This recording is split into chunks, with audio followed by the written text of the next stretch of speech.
Bum bum bum bum ba-dum ba-dum. We're too cheap to pay for an intro, so we do it this way. Dun, dun. Hey, everybody, how's it going? Welcome Hey, turn to. your volume down. Oh, is it too high? That's my I'll do it. normal volume, Emily. I know that. It's normal. Welcome to Unfuck Your Fitness with the beautiful Emily and the almost beautiful Brandon. Maybe in a past life. So, boy, we got a hot topic today. It's wide. It is deep.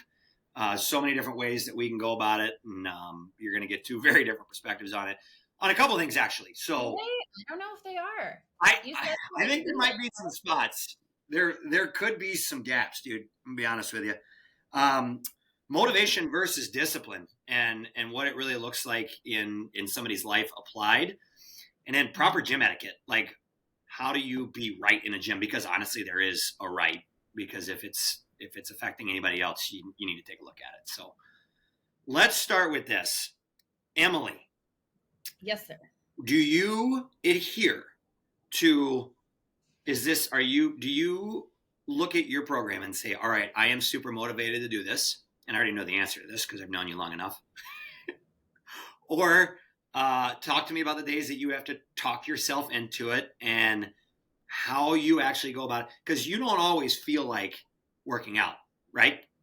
No.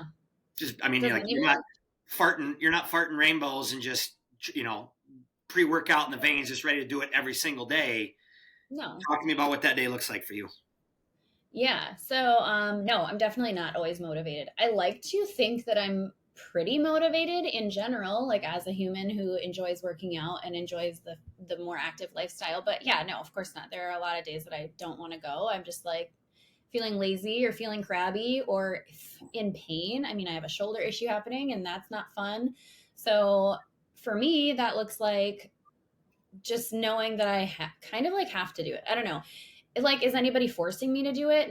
No, just myself. But like, I have a program. I want to get 4 workouts in a week on my current program. And so I want to get those 4 in. So like, if I don't, like, if I'm supposed to do, let's say I'm supposed to do legs on Monday and for some reason I'm just like not feeling it, like I can make that choice. Either I'm going to go push through it and do it anyway, or I'm not. But then I know now I have to fit that day in the rest of the week. It doesn't mean it just goes away and I don't do it.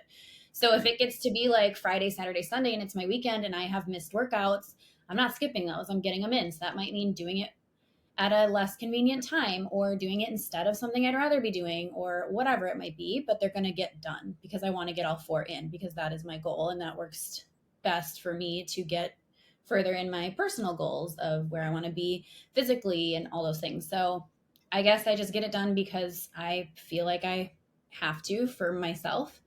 And pretty much always feel better after I do it. And I know that. So if I can pull that out of the back of my mind and remind myself that I'll feel better afterwards. So do you, in your mind, like when you talk about that, do you consider that motivation or do you consider that discipline, or both? Discipline. Or you consider that discipline? Okay. So what about the days you like, or do you have days where you just like, oh, I'm feeling it today. Like I'm grooving and I'm about to frickin' slam this. Never. You never had a day where you walk in the door and you're just like, I'm about to fucking crush this? No, I'm kidding. Yeah, all the time. Also, yeah, I have those Right. days. You have to train, but like you don't have to prep yourself for those days, right? Like you're ready to hit it. No, those days I'm usually like, God, when is Joel going to get home? I want to go to the gym. Or usually those days, because I think I've said this in the podcast before, I like to work out earlier. I do not like to wait till the end of the day. So the few days, like if something's going on and we aren't going to be able to go at the end of the day together and I can go by myself earlier, I'm almost more excited. Not because I'm not like, I would rather we could both go, but I'm excited to get it done at the time I like to get it done, which is earlier in the day. So those days I'm pretty hyped. I kind of get myself even more hyped by like, having the type of music that I like to listen to. Like I'll listen to my gym playlist in the car on the way to the gym and then like put it in with my headphones. And like, I am really data driven. So like I have my MyZone and I have my Trainer Eyes app and I have my Apple Watch, and Joel makes fun of me all the time for all the ways that I need to track. He's like, how many fucking heart rate monitors do you need right now? And I'm like, all of them. Good job, Joel. But it motivates me because it's fun. So like I like to check off the boxes. That's my personality. So Yeah, I can You're make it you're fun. priming yourself for that, and yeah, it gets you in the right state. But you're not always going to be in that state when you start, right? I mean, it's No, right. some days you have to grind through it. What do you feel with your clients? Like, what is it's probably one of the biggest hurdles, right? Like, I don't feel like it today, or oh, I just ran out of time, and they weren't disciplined enough and or motivated enough to get through it. So how do you coach your clients on that? Yeah, I think with most of my clients, it's teaching them discipline. It's just reminding them you're not always going to feel like it. I don't always feel like it. Nobody ever always feels like it.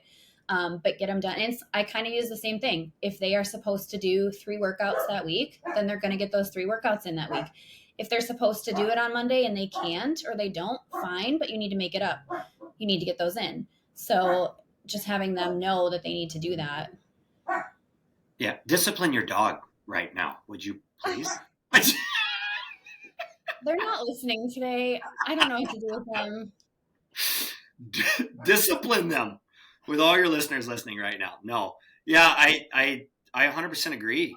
I think one of my favorite statements is, I didn't feel like it today, and it's like, what the fuck do your feelings have to do with it? Yeah. It's yes, you're gonna feel great when you've accomplished that goal, and I think it does so many things for our mental state, well beyond the results that we get in our body. And I think it's the area that we train the least as human beings and individuals is our mind. And yeah, Mhm. like yes, you can be busted, you can be hurt, and I take a more aggressive approach on it. And some people call it stupid. Like that's fine. I could care less what you think about it. But like I had a issue with my SI really bad over the last couple weeks. I mean, barely able to walk. I took a header during the Murph, like face first into the concrete with a 40-pound Oh weight my, vest on. Oh yeah, it was great, dude. So, oh, I didn't tell you this, did I? no, I did not hear about Oh, this. so we ran the Murph. We awesome. I mean, we raised like 500-600 bucks that we donated to Awesome. the foundation. Had the biggest group we've ever had, and every for the first time, the year was it last year we did it. Did every I think we had one or two trainers that missed. You ran it. You did it I with did us it, reluctantly, but you did I you did did it. it 2 years ago.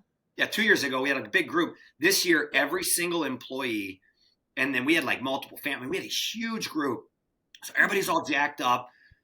For those that you don't know, it's you run a mile, you do 100 pull-ups, 100 push-ups, 300 air squats, and then you run another mile.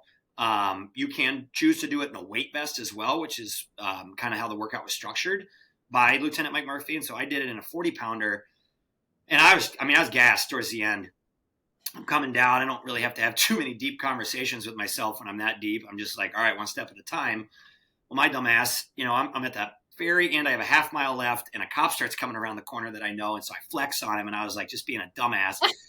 My foot catches this wire in the ground, and Courtney and Becky were running towards me, and I go face first into the concrete and bounce. Oh I mean, no. dude, I hit and went boom, boom, felt my back Oh, immediately God. just popped. And it's like, all right, we're going to put that discipline to work now because now I got to run another half mile with that on. And it sucked. It was, they thought I was kidding around, but no, it hit hard. And it was, Yeah. in the moment, the adrenaline's pumping, whatever, you're hurting, but you can get through it. And it feels great to know you still completed it. But it was the next week after where I had to really put that to practice because, I was in serious pain. I couldn't stand up straight. I'm going to Dr. King on uh, at least twice a week to have him work on me. And he knew pretty good that I was pretty jacked up. But I made a choice. Like I still had workouts I had to get in. I had to modify some things maybe, and yes, did it hurt? Maybe it set me back a little bit. Would I have healed faster if I would have just rested? Probably. And your physiologists and your EPs, your exercise physiologists would say, well, that's not appropriate. You should have just rested. You would have recovered cracker. But for me, it's much bigger than my body. Yeah, I don't want to do anything that's going to permanently damage me.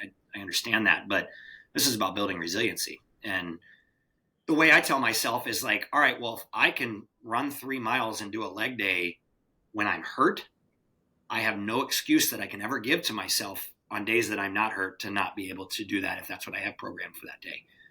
Yeah. Right? I think it's important to also know yourself enough for that because would I recommend that to some of my clients? No. Oh my goodness, no. They'd hurt themselves more and then they'd be out even longer.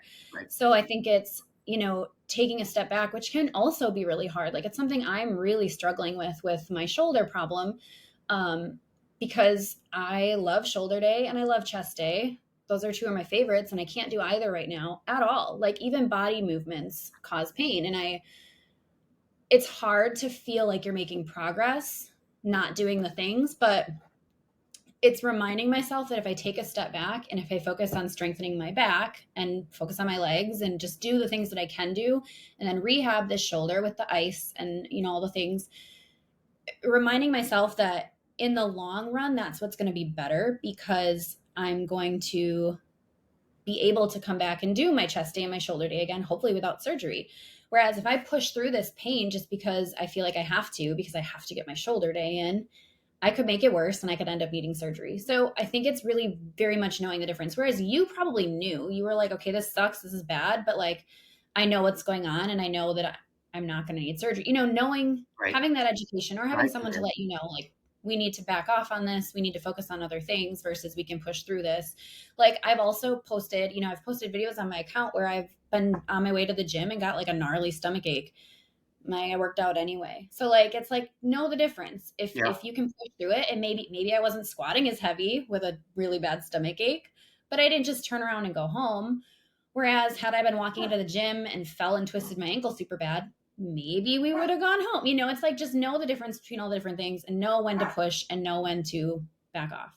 Yeah. I mean, I do not think it's discipline to just like ignore it and say, well, I just need to be tough. That's stupid. Like Yeah. that's not, that's not going to get you any farther forward. But like knowing what you're dealing with, you're rehabbing your shoulder, you're having people evaluate it, you're trying to avoid surgery. That's a completely different story than just saying, "Oh, I can't do shoulder because my shoulders hurt," or "I'm just going to continue to do it and ignore it," because that's not Right. reality either. Yes, I 100% agree with you. I a lot of the things that I recommend for myself, I don't recommend for other people, and that's I tell people that every day when they walk in the door here. My prescription for me, what I need to be healthy, and it's more of like sane, is very, my medication dosage is probably different from a lot of people. Like I need, everybody needs a different dose of what they need for themselves, for discipline, for growth, for motivation. Mine, I have to be at a higher capacity or I'm just not going to get it. And I know that. And I know that about me. And that's, as a coach sometimes, and I'm having plenty of coaches that I've frustrated the fucking shit out of. It's good to have that 1,000-foot view of somebody that can look at you directly, know you well enough to say, are you being lazy or are you being stupid? Because Yeah. I've had to have people hit me in the face with that before. Like, well, I don't want to be lazy. You're not being lazy. You're being stupid, because all you're going to do is hinder yourself even further, long term, especially. That's just not a smart move. There's other things that you could do that will keep you disciplined. And I Right. think that's where a lot of people tend to fall off. Like, well, it's hard.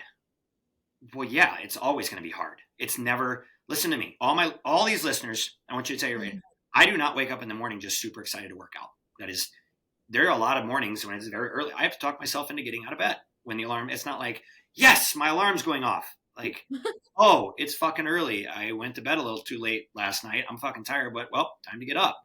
Like it's never going to get easier. It just, it becomes more routine. It becomes more simple because it becomes behavior. And I think that's where discipline kind of trumps motivation, which a lot of people gear motivation towards a feeling. Yeah. Another thing that I'll, especially when you are a newer, like a newer client or you're a beginner to the gym or even just like coming back from kind of falling out of it for a while, is I always like to use this. It's the law of inertia, which is, you know, things in Synopsis. motion Yep, stay in yep. motion and things at rest stay at rest. But it's so true because when you're sedentary for so long, it's extremely hard to make movement every day a priority, make it something you can do, make it part of your routine. And so in the beginning, it's gonna be really fucking hard and it's gonna fucking suck and you're not gonna feel like it. You're gonna have a lot of struggles with it. And like you just said, it never gets easier. It's always hard, but it does get easier in the sense that it becomes inertia in that direction of movement. You get used to doing it. And if I go a week without moving at this point, then I feel bad. Like that doesn't feel good. That doesn't feel right because I'm used to it. So it's if you can get past that like hurdle or that chunk of time where you're coming from a body at rest into a body at motion, you're going to find that it's easier to stay in motion at that point. My, I've really thought about this over a long period of time, and it's just like obviously meeting with people every single day and talking about this, I really feel our culture is just seeking a life of comfort. Well, And our world, our world, you're in my world, doesn't align with that because, tell me the last time you were super comfortable during a workout. yeah. I mean, I cannot tell you a time where I'm like, this is just bliss. This is amazing. Like, yes, I can feel like that on a snowboard. That's an active, I can feel like that on a surfboard. I'm still physically moving, but not at the level that when I'm training for surfing or if I'm training for snowboarding, I'm never in it. Like, yeah, you can get into a flow state, but you're not at this point where it's like, this is comfortable and this is so, um, least amount of effort for the highest amount of output. That's kind of what our culture has turned to. And unfortunately, this is one industry that's never going to work in. Right. Right. And I think that we have to get okay being uncomfortable. It's being comfortable in the uncomfortable. And I'll take the person that when I sit with people and they're like, what's your plan? Well, I want to come in the gym 6 days a week. And I say, okay. And this is somebody brand new to exercise. Or this is their very first gym that they joined. And I'm like, okay, cool, great. I'm super excited that you're motivated right now. I know you really want to make a change. Why 6 days a week? And they will give me some kind of roundabout answer. And then I talk to them about their work schedule and their kids schedule and kids sports schedule and all these other things. And How realistic is it? yes, and I normally talk them down. Like, this is crazy, but I will normally talk them down. I say, I would rather you come consistently disciplined 2 to 3 times a week over the next 6 months than you come 6 days a week for 3 months. You get burned out, beat up, fatigued. You're feeling like you're having to sacrifice too many other things in your life. You can't stick with it. For you, the payoff's not worth it. You burn out and you stop coming completely. Yeah. The average American that has a gym membership goes 10 times a year. Yeah. 10 times a year, with more than half those visits in January because they're motivated on that New Year's resolutions. And oh, by the way, gyms figured that out and said, okay, let's start running sales in January because it'll get people in the door. So they come in, they walk, most of their goals are weight loss. They come in, they walk on a treadmill for 2 weeks. They step on a scale. They haven't lost any weight. They're like, fuck this. I got better things I can do with my time. And yeah, they pay for a contract for a year and then they don't feel comfortable going in. And it's just a recurring cycle versus like, I'm going to go in once or twice a week. And I'm not even going to step on a scale for the first month or two. I'm going to build the discipline and the habit of going consistently. And I will talk people down to that level that actually come in my door saying, I want to be here 6 days a week. But I mean, do you deal with that with your clients? Do you ever talk clients down? Yeah, it's definitely setting realistic expectations and setting yourself and your clients up for success. I'll ask them right away. I'll say, like, how many days can you commit to your workouts? Kind of what is your plan? A lot of them have an idea already because they are doing something already. They're just coming to me for that extra help or support. So they have an idea and they know. They're like, yes, right now I can definitely commit to, 6 days a week or whatever it might be. Or less or 3 or whatever, but it depends on the client, just like everything all the time. It depends on the person. Everybody's unique. So sometimes they could come to me right away and we can go right into that because I know that they can, but other times they can't. So it's very personalized to that person. So it's hard when people say, like, well, how many days a week should I be working out? How many Right. days a week should I be lifting? Question to answer. Doug! Bear! For all of you listening, that's Emily is now disciplining her dogs. Screaming and yelling, maybe beating them. I doubt it. She's kind of a dog mom. So, oh, there he is. Hey, buddy. You're just listening now. We're doing a diaper dog at this point. I had a diaper dog in the gym Lily was in here for like a year. It was great. Hey, buddy. I don't know why they're doing this literally Behavior. today, It's right now of behavior. all time. Yeah, it's behavior.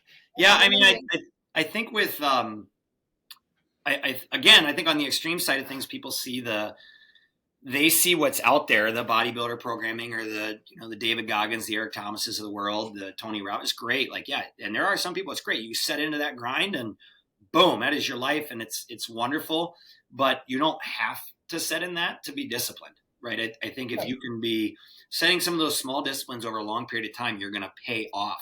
I was just sharing this story with a different client the other day, just talking about like how we can stay disciplined outside the gym for gym-based goals. And a client I had in Florida many, many years ago that was a weight loss client we were trying to change lifestyle and behaviors. And they were just struggling coming to the gym as often. I said, there's plenty of things that we can do outside of that. And they're like, give me an example. I said, okay, you work on a 5-story building and you work on the first floor in a cubicle. I had them drinking more water, so they were urinating more often. Every time you have to go to the bathroom, you're going to walk to the farthest bathroom in the building on the 5th floor and use it. And that was 4 to 5 times a day, right? And we calculated it out. And actually, over the course of that year, they lost 20 pounds just from doing that lifestyle change. They became disciplined to something small but consistent that had big payoff over time. And I think a lot of times people don't want to put that time in. And if you don't want to commit to the time, you're not going to be able to reap the results, right? And I think that's where discipline loses its sexiness. Where motivation, it's like, ooh, I'm feeling it, and I'm looking good, and I'm doing this and that. And it's like, oh shit, I have to stay like this if I want to continue to live like this. And I think it's a lot of people's struggle. It's almost like you have to go through a period of discipline to get to the motivator. Going through that period of discipline to the point where you see some pretty solid results can be really motivating. Mm-hmm. Then you're kind of like, ooh, now I'm more motivated, but to expect yourself to just be motivated right off the bat is, why would you be? Like, it's not realistic. So it's kind of building the, using the building blocks of discipline first. And then, sometimes maybe you can rely a little bit on that motivation, but you have that foundation of discipline. And it's something I know we've talked about over the last couple of years, but and it may be an area that we differ a little bit in a thought process. But to me, I mean, you're in your wellness background, which I think we agree on 99% of it. But I think at times, especially if the goal is extreme enough, at times you actually have to become completely unbalanced. Like you have to be obsessive when the goal is that extreme. Living a balanced life should be a goal to get to, because if you really want to dive into something that is going to take all of you, trying to give part of you over a long duration of time is just not going to get you to where you need to be. And I'm not saying everybody should set their goals there. That's a completely personal decision. But at times you have to be obsessive, like honestly, to an unhealthy level. If you really want to achieve, if you're looking at this goal and you're like, this is a great goal, this is a lifelong goal, and this is something I'm willing to sacrifice almost anything to get to, at times you're going to become a little unbalanced. And I think it's important that people understand that. Like, that's not, you don't trip and fall over success when it comes to extreme goals. Yeah, I agree. I don't disagree with that. I especially agree with that when it comes to something really intense, like a competition or something. But I think with the average person, that yes, I wish that I could coach all of my clients that way, and I wish that they would understand it. But I think at the same time, if Joe Bob, who works construction and he is, pretty overweight and he's maybe on the track for some heart stuff going on, and he's used to eating meat and potatoes and a full glass of milk every night because he was raised that way, farming family, if you have that person and you come at them really aggressive right away and you just say, you're going to need to be in the gym 6 days a week, you're going to have to really put your all into this, you're going to have to put work and family on the back burner, and you cannot have a single glass of milk, you are going to stick to your that versus coming at that client by saying, okay, we're going to start slow, we're going to add some steps in, we're going to get some movement in, we're going to focus on healthy swaps. Maybe instead of full fat milk, we're going to switch to 2%, and then maybe eventually we switch to something, that, and telling him that, once in a while you can still get your favorite donut, telling them that, I think that person's going to be on board to even be willing to start versus coming at them so aggressively that they're terrified and they run out the door. That being said, if that client wants to make some crazy drastic life change, are we going to have to get to the point of the really strictness? Yes. But coming at it out the gate, probably going to lose the client. That's where I kind of land with that. And that's why we're salt and pepper, buddy. And that's why we work so well together, because everybody needs something. It's just, we approach it completely differently, and I think everybody needs a coach that they can relate with, and that it comes to trust, right? And your approach absolutely works for the people that you work with. And my approach, yes, absolutely scares the shit out of some people, but for others has helped them to achieve things that have constantly haunted them, and I think that's it's all give and take. It depends on the client, right? It depends on the person. And, it's at times I 100% agree with you. I think that's becomes one of the hardest parts is really understanding who you're dealing with. And one thing I really struggle with, maybe I'm too black and white at times, but they're like, oh, I just like, I hate this job, quit. Oh, I just, I can't, this environment that I live in, I can't do it in this environment that I live in. What fucking bus runs every day? Like move. Well, I don't make enough money. Get a second job. Like, and I know you're much more finesse based than I am in those conversations. But a lot of times, and maybe it's I'm getting old and I'm calloused. But it just being like more direct with people that is a part of discipline too. Like once you recognize what one of the problems is for you, remove it. Well, it's not always that easy. Like, well, I get it, but you can take very small, simple steps every single day that will get you closer to that versus just using it as a fallback to say, oh, my parents were always alcoholics, or I don't have enough money, or I don't have enough time, or oh, these commitments are always going to be. Those things are never going to change. You either use them as fuel to try to build your discipline and move away from it. Why can't you be the first person in your family to graduate from high school or go off to college or not drink or not have diabetes, not deal with some of the things that's in your genetics? And I think that's where a lot of people get stuck again too, is that point where they recognize the problem but can't get past it and know that it's small disciplines, small steps that typically will get them there. Yeah. Yeah. And again, like you said, I think it's very much the person and just knowing how to come at that person. And that can take a little bit of finesse itself, like learning how and what works best for a client. Might take a little bit of both of those approaches because I always use myself as an example when I can because we know ourselves best. Right. And as you were talking, that very much reminds me of kind of my relationship with my husband. He's very much that person where you're like, you don't like it? Fucking quit. He's like, you're fucking right. Rub some dirt on it. Let's go. But if I am having an issue and he's like, well, then fucking quit. I get so mad. I'm like, that doesn't help. That's making it work. Like, I get really upset and that does not help me. That doesn't coach me. That doesn't help me move forward. That makes me want to go backwards. So Oh yeah. knowing that in some clients, yes, they need that push, but other clients don't is a skill that we possess as trainers. That's why we're coaches, buddy.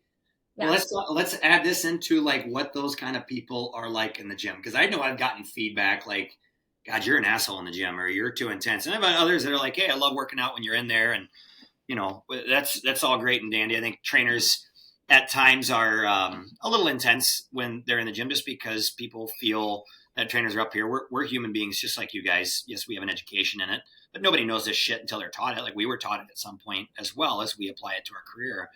Um, Yeah.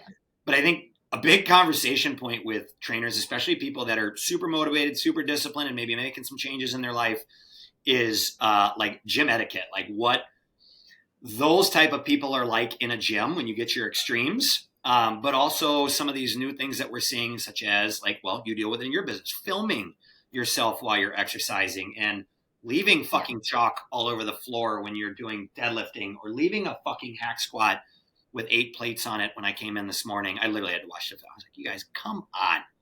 So tell me, and you're in another gym now. So like you're not here anymore. So you're in a completely separate gym. Have you noticed etiquette is different no matter where you go, or do you deal with some of the same problems that we've talked about in the past in this new gym? Tell me what that's like. Um, yeah, I think it's very dependent on the gym. Um, I feel like the more grungy style gyms, and I'm not saying Pulse is a grungy style gym, but Sounds the cool. floor is a little ripped up and the walls Right? are a little, it's Yeah. that kind of gym.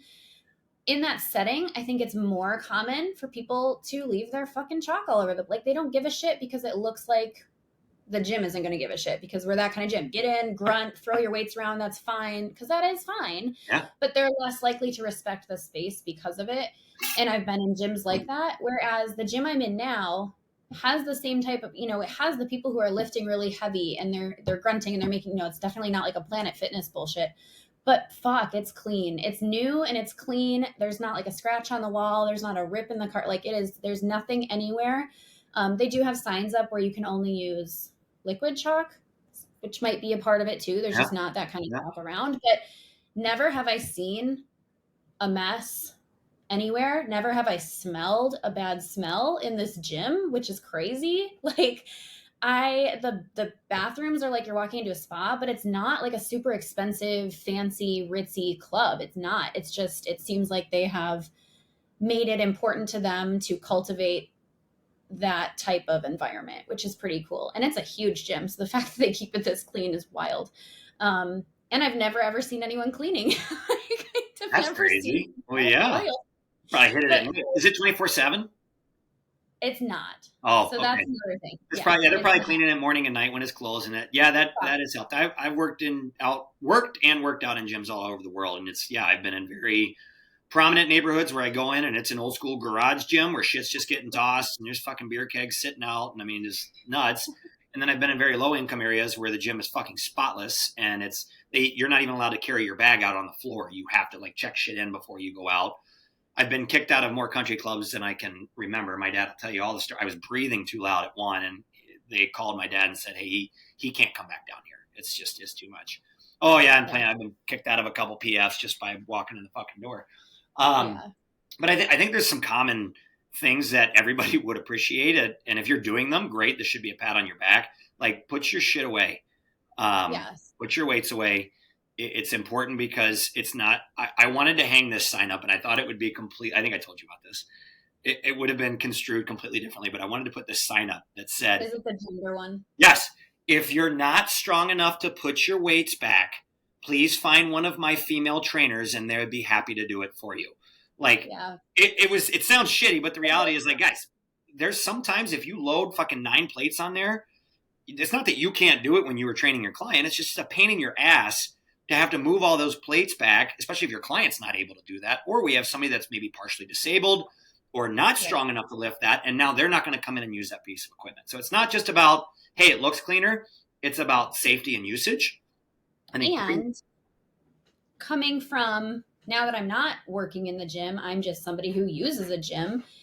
I don't know if you're on the damn machine. right, Like that is my biggest issue with not putting shit away because I'm like hovering and I'm like, is he done? Is he coming back? He didn't leave a water bottle there. Should I assume he's just not putting his shit away and not wiping his machine and I'm going to go use it? Is he going to come back and get mad because I'm using it because he didn't put his stuff away? Should like, that is probably my biggest pet peeve. I do it almost every time I'm in the gym. I'm always that person standing there doing the is anyone making eye contact? Am I about to take their machine? Are they done on the yeah, machine? Like I hate that. I don't care if he's superset. If you want yeah, to use two machines, fucking use them. I can be patient. I can pivot. right, But put a water bottle there. And when you're done, put your shit away. So I right. know. Or let people work out with you. Like I'll say this flat out: anybody wants to work out with me, work in with me on any piece of equipment ever, I'm never going to tell you no. Right now, it might be a pain in the ass if we're changing weights and stuff like that. But like, if you're like, hey, can I work in with you? I'm never going to tell you no. I don't care who you are. So like, be either that guy that's willing, especially if you're going to take up a lot of shit. Part of the reason I do that is because I move around a lot when I'm training. So Yeah. if you want to work in with me, and I'll even let you work in with my client because I can, like you said, we pivot. That's always fine too. Um, Yeah. but like either be open to letting other people use it or be respectful and like don't sit on it forever, especially on your phone. Like I'm all Yeah. about like you got to be on your phone or film your movement on whatever. But if you're sitting there for 20 minutes and you haven't done a single set, like get moving on. You know, I think that's a big part. Another a cleanliness, especially in like the locker rooms and bathrooms. It's always been a pet peeve of me. And I used to say, hey, treat it how you would treat it at home, but that's not a good idea because some people don't take care of their own shit. That's fine. Treat it Yeah. for your guys out there because we're notoriously more messy than girls. Treat that bathroom like you're gonna have a girl you're getting ready to meet come in and see it. Like treat it like that, like better than you Yeah. would treat your own home bathroom. I mean, come on, quit! Don't leave your fucking underwear laying on in the middle of the floor, right? If you clog the toilet, tell somebody or fix it, and learn how to piss in a urinal and not on the floor or the wall. Like those. I'm sorry, I'm done bitching about that shit, but it's like, oh my god. And it's not just here; it's every 20 years, man, of every gym I've ever been in. Yeah. It's one of those things. How about filming? Like, do you get weird looks when you're filming for your business on the floor? Do you get people that ask you questions? What's your take I on that? And what do you stay hyper aware of as you're filming? I still really so when I have another person with me, like if Joel can film me or Cheyenne can film me, I feel a lot more comfortable because I'm just doing my thing. They're filming me and they're not taking up. They're just it doesn't matter. when I have to film myself, I still, even to this day, get really self conscious about it. I still haven't really fully embraced it. I, but it's more of just like I feel awkward. I'm not actually concerned about anybody else's. Like, I don't care if I'm in, I don't think I'm going to be in their way. I don't really think I'm Right. bothering them by doing it. I'm just feeling awkward. Okay. That being said, when I see other people filming, like, I don't give a shit. I guess maybe that's just me. I don't care. If you and your bros are lifting heavy and deadlifting and you want to film it for your fucking Instagram, I don't care. I'll move around you. I'll get Whoa, out of I'm your way. feeling really targeted right now, bro. Are you talking about me? I'm just saying it doesn't bother me the way it bothers other people. And I see this all over in like Yeah. Facebook, people just bitching about the people filming themselves in the gym. It's like, you know what? Shut up. Who cares? If it's not bothering you, go fuck yourself. Like, My who biggest thing cares? is like I never want somebody. I don't care who films Impulse or any of the gyms that I've been at. I don't want somebody in the background to feel uncomfortable. So Yes. if you're going to film yourself, like just be hyper aware of your background. It's like having a firearm. If you're going to shoot your target, know where your target is, but you also need to know what's behind your target because that's the way the bullet's going to travel.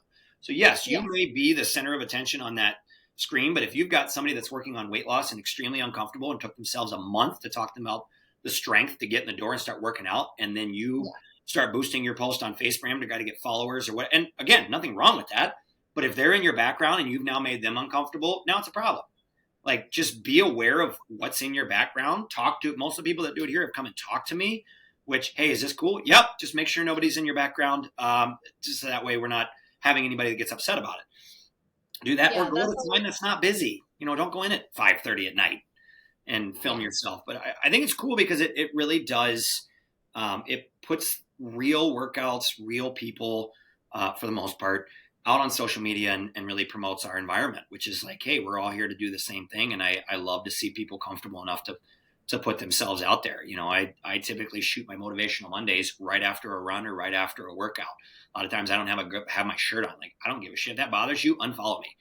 But that's something about me. Like if something I'm doing bothers you, unfollow me, don't listen, block it, whatever. That makes no sense to me. Yeah. Now, if somebody else were in that video and it made them uncomfortable, that's where I kind of draw the line.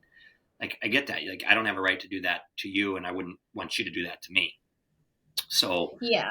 I would agree with that. Like, be aware of who's behind you. And, like, if you're the person filming, like, don't film in an area where a ton of people need to get through that area because then it's like, then it's uncomfortable. But if you're stuck in the corner somewhere or whatever, I think it's okay. One thing that does bother me, and this also just might be me personally, and I don't know why it bothers me, I don't do it. If I'm going to film myself, like you guys all know, I have an online business. So I'm doing educational videos or how to videos. If I'm not the trainer at that gym, so at Pulse, different story. I worked there, I was filming for there. But if I don't, like if I'm at the gym I'm at now and I don't work there, I'm going to be quiet when I film myself. Like I'm just going to film myself and then I'm going to add a voiceover later. That for some reason bothers me. If you're not a trainer or working in that gym and you're in the corner going, I'm going to show you how to do a lat pull down and blah, blah, blah, blah, blah, and I can like hear it from where I'm at, then I get annoyed. And I don't know why it bugs me, but it really, really, really, really bugs me. If it's the trainers, if it's the staff, if it's that gym, if that's their place, fine. It doesn't bother me at all. But something about that just really irritates me. And maybe that's just me. Maybe that's like, it should be fine, but it bugs me. So I just film myself quietly. Or if I'm talking to my friend, I might talk to them. But I'm just like, I'm not editorializing my video out right. loud in the gym because it's weird. I'll just add in my voiceover later. Yeah, I mean, I think it's so dependent on the environment. It depends on the gym. I've been in gyms where you had to be a personal trainer to work out there, and there was not a treadmill in sight. That was oh god, did I tell you about that where you had to puke in the bucket? Did I ever tell you that Yeah. story? Oh, I mean, that's its own environment, dude. Like we did whatever we wanted in there, and it was a lot of it was stupid, but it was a bunch of trainers just kind of doing our thing. But when you've got an Right. environment where you're trying to make sure everybody can feel welcome, because honestly, everybody deserves access to health and fitness. So if the gym you're choosing is that type of environment, you need to be respectful of that. Like that's my biggest thing. I can get extremely involved in my workouts, and yes, I am loud at times, and that's just who I am. It's not an act. It's literally me giving it what I got for the day. Um, but this environment makes it a place where that's comfortable. It may be extreme, but it's still comfortable. It's respected, right? And I think that's I want everybody to feel like that, because that's no different than maybe it's a silent scream for the person that's trying to lose 100 pounds that can come in and walk on the treadmill and just sweat their ass off trying to get that workout in for the day. It's just a different level of extreme. So I think that shouting, I mean, I get what you're saying. I think it's Well, just, it happens in the environment. to specify, I have no problem with people who are just working out and being loud. I don't care. Laugh with your friends, talk to people, grunt, drop your weight if you need to, like be loud, take up space, get your workout in. Sometimes you need to scream. None of that bothers me. I'm talking about the person in the corner with the tripod set up in front of them who's going, okay, you guys, I'm going to show you how to do a butt. Like they're talking to their camera and editorializing an online video or a YouTube. That's what annoys me. I am not Fair at enough. all bothered by someone who's like, "Ugh, ugh." Do that all you want. That's fine. Now she's That's really different talking to than me. that's different. That's not what I'm talking about. It does not bother me. Grunt, scream, drop your weights. Maybe don't try to be super obnoxious and slam every single cable machine you're using. That's annoying. Yeah, it fucks up my equipment. Don't do that. Yes, but yeah, that's definitely, to clarify, not what I'm talking about. I'm talking about the person who's editing and voiceovering their video right then and there for some reason. That's annoying.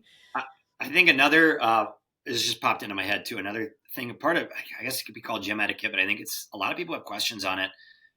When is it appropriate to talk to people?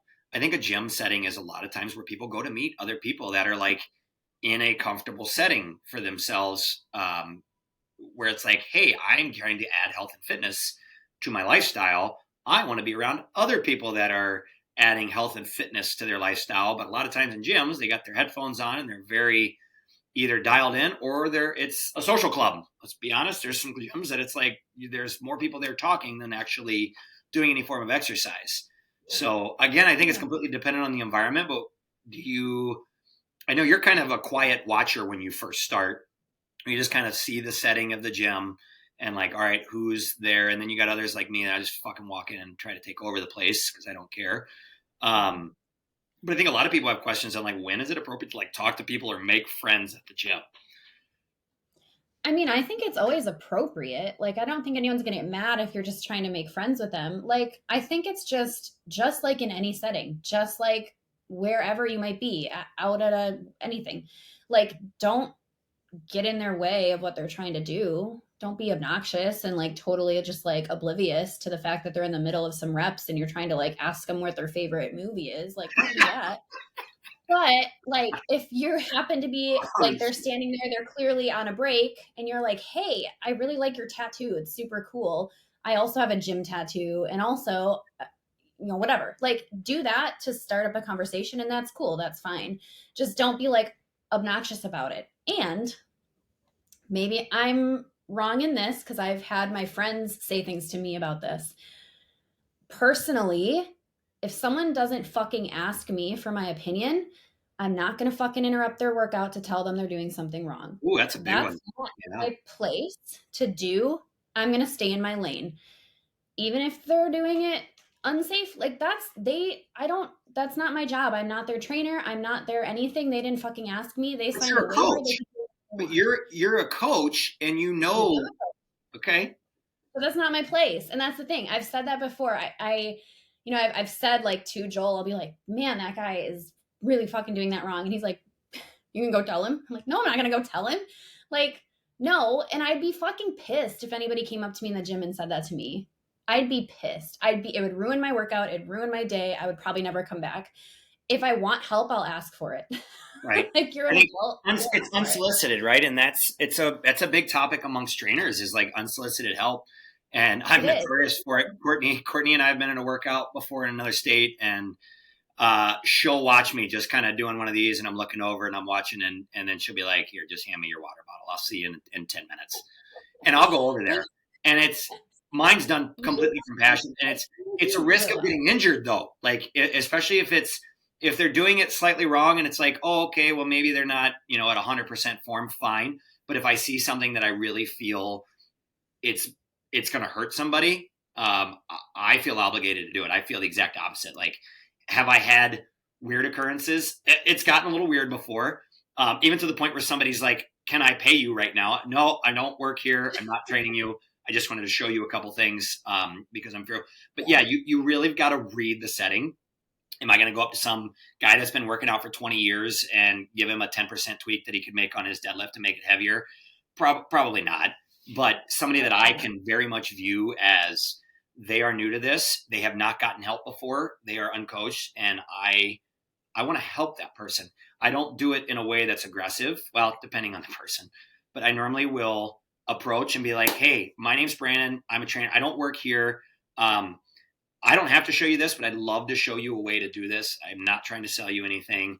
I literally just want to help. It's my mission in life. Can I show you a way to do this? And if you choose not to do it, it's fine. I really wanted to show you. I'll approach it like that, especially with women that are in strength training. That's normally the area that I see it the most. And in my own gym, it's never a problem. But when I'm out, I find myself doing that. Is it wrong? I don't know. I mean, I get what you're saying. I 100% understand what you're saying. I just feel obligated to do it. And I guess it hasn't bit me in the ass too bad before. And I feel obligated not to. And that's okay, right? Like that's cool. It pisses Courtney. She can just know. She knows when I'm looking. I'm like, I'm just, I gotta go. I gotta do this. I can't help it. Yeah. It's just the trainer in me, man. I just born to be a trainer. I don't know. And I want to coach, I want to help. But I learned very early in my career, like unsolicited when I got this was 18 years ago, 20 years ago now, I got a life coaching certification when those things first came out. And I was like, this is the new age of fitness. This is how I'm really going to help people. And all I want to do is help somebody. So, and I was down in Florida at the time, and what I was really gearing it towards was weight loss, especially like morbid obesity. Most of my clients that I was working with were 400, 500, 600 pounds at that point, massive amounts of weight loss. And I was like, this life coaching, I don't want to just use it on my clients. I want to use it on the world. It's like 10 o'clock at night. Where can I find somebody that really needs this help? So I went to a Walmart in Fort Myers and found somebody that was, 400 plus. And I walked up to him and said, you don't know me. My name's Brandon Green. I'm going to change your life. I don't care if you can afford it. I don't care if you have a gym membership or nothing. Just give me a chance to really, really get into your health with you and help you lose weight. And, I remember this whole spiel, but I remember their reaction. They looked at me and they go, why do I need to lose weight? And I was going to say, they tell you to fuck off. Right. Like it hit me like a ton of bricks. Like, okay, we understand the clinical aspect of what weight can do to our body, visceral body fat, subcutaneous belly fat, and the strain that it puts on us from a clinical setting. But it's still that fucking person's choice, right? Yeah. Like if they, smoking can take years off your life, but if you choose to smoke, I don't judge you. That's your fucking choice. Same thing I feel with exercise, but a lot of times they don't know the risks of, doing a lower back lift instead of a deadlift and what it's going to do to you. So I think once they're educated on what is proper and what's not, then I step back. At that point, that is your choice. Now, well, I want to do it this way. I'm not going to tell you you're wrong. I'm just going to talk to you about human physiology and anatomy. And this is the movement. And I really haven't gotten to that, but I don't judge people for there's no right way to exercise. I need to stress that, right? It's not like it's right. And maybe this is a whole other etiquette discussion we can have with other trainers, but yeah, I was going to say, there's definitely proper form and improper form. Right. But we're all different. And I get it. And I know what you're saying. But once you've educated on them, if you choose to do something, if you continue to run, you're going to blow out your knee.